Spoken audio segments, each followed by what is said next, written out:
Craig Lowndes hadn't won a race this year when they arrived in Ipswich, but the veteran has turned all that around at Queensland Raceway. 2 wins yesterday in the sprint races and a third straight pole position for today's 200 kilometres.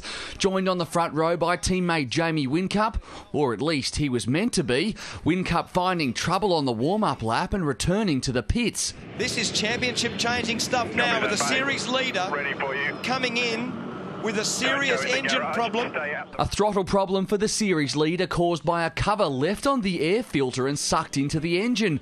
Lowndes all alone on the front row and looking to take a big chunk out of Whincup's championship lead. So Lowndes will lead them down to turn 1. Slade slots in. Good start from David Reynolds. Great start from Davey Reynolds, and out wide and really struggling there was Will Davison. Lee Holdsworth spinning at turn 1, Whincup out of the pits and joining the rear of the field, but his day got worse, a black flag for speeding in pit lane.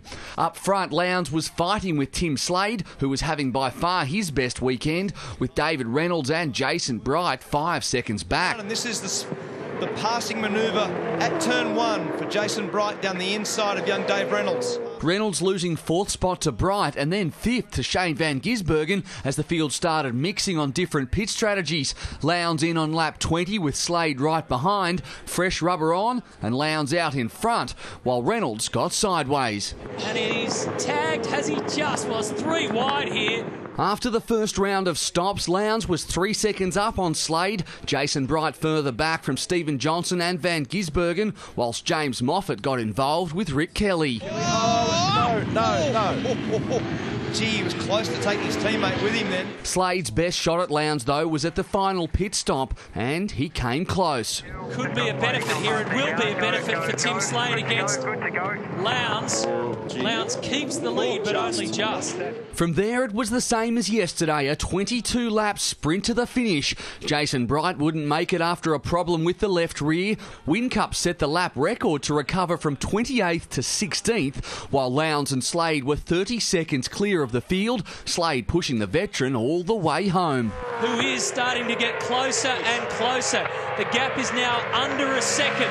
Moffat was on the charge, moving into 5th with an aggressive stint, passing Russell Ingle and Garth Tander on the way. The young gun then setting his sights on David Reynolds. This time it looks like he can get it done cleaner. Yeah. And Davey... You don't need to make the contact. Anyway, it's done. Boys are wrapped. Ingle and James Courtney had a moment, the enforcer at fault and pushing the reigning champion off. Lowndes, though, couldn't be headed and completed a memorable clean sweep. But this one will be very special for Craig Lowndes because this victory puts him in an exclusive club. 3 wins, even getting half a smile from Roland Dane. An 80th career win for Lowndes, as Slade and Van Gisbergen made it a podium double for Stone Brothers.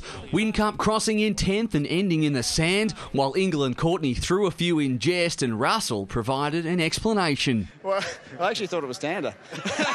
The story, though, another memorable moment for Craig Lowndes, flanked by 2 stars of the future. Will McCloy, Big Pond Sport.